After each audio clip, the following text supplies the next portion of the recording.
Today, I would like to be discussing my responses to my reading assignments for Dr. Jekyll's class. I will be incorporating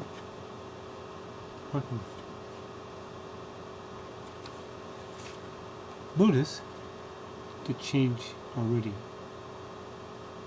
What appears and what is backwards writing is to help us and remind us that we as educators need to change. Incorporating so far in a simple way of thinking of the parking lot, the plus mark. Things that are going well. Well, first paper, second paper, 96. Area of improvement. If I keep my third paper as is, the grade will be a C-. So, an idea to help change the grade is to redo the third paper. So,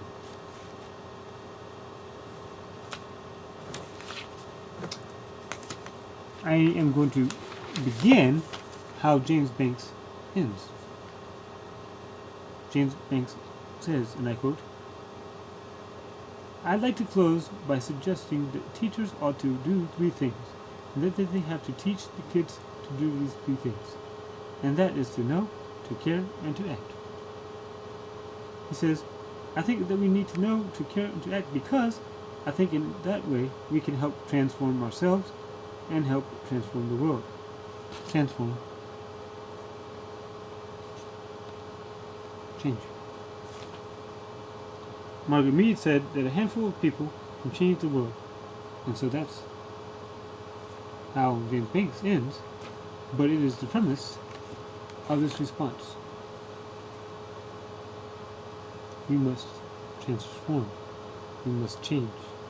So the questions I will be addressing are know, act, and care.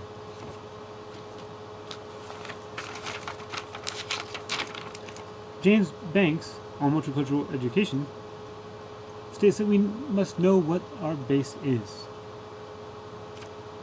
We can include our students with this process when we ask them to do thinking maps.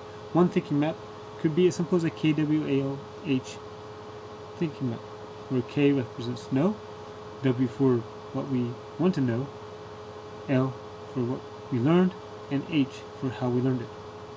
We can also incorporate other thinking maps as, for example, the bubble map and the circle map.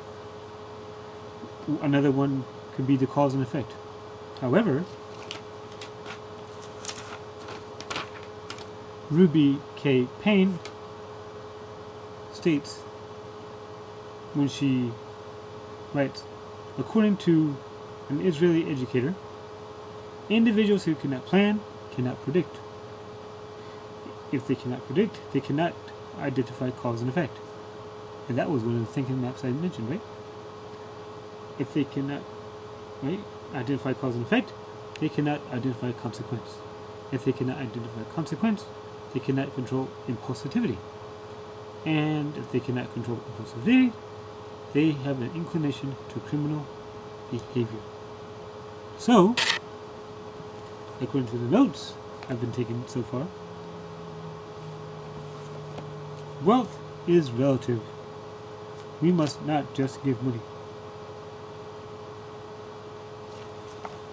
That knowledge of hidden rules include the cues that person does or not belong in a given situation in terms of food, dress, and decorum.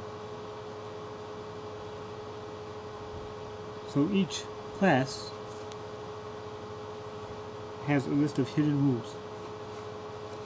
So it's our job as educators to show that we care. In Richard Rothstein's article, he says, another essential out-of-school focus is given low-income students after-school and summer experiences similar to those that most middle-class students take for granted. Well said. But he continues when he says, these experiences should not consist only of remedial programs that provide added drill in math and reading. And unfortunately, a lot of them do. The advantage that middle-class children gain after school and in the summer comes mostly from the self-confidence.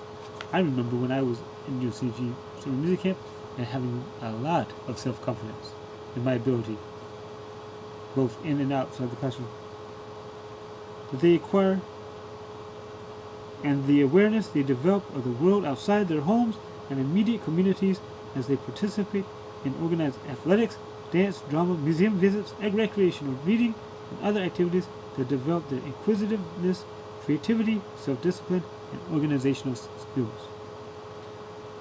After-school and summer programs will narrow the achievement gap only if they duplicate such enriched experiences. Again, we must change. We must transform. We must act. Paul E. Barton says, closing the gap must be more than a one-front operation. That's right. It's not only one group of people, one person. Educators must hold ourselves responsible, accountable for improving schools when and where we can. That's in and outside the classroom. That's no matter where we go, we remember that we are educators. At the same time, we must recognize that the achievement gap has deep roots.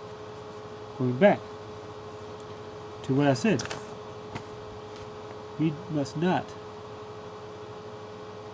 continue to have an educational debt.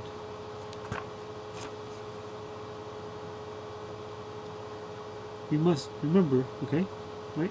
So he goes on to say, governments, communities, neighborhoods, and families have the responsibility to create conditions that remove barriers to cognitive development and support learning in the home. Speaking of the home, in our book on rethinking multicultural education,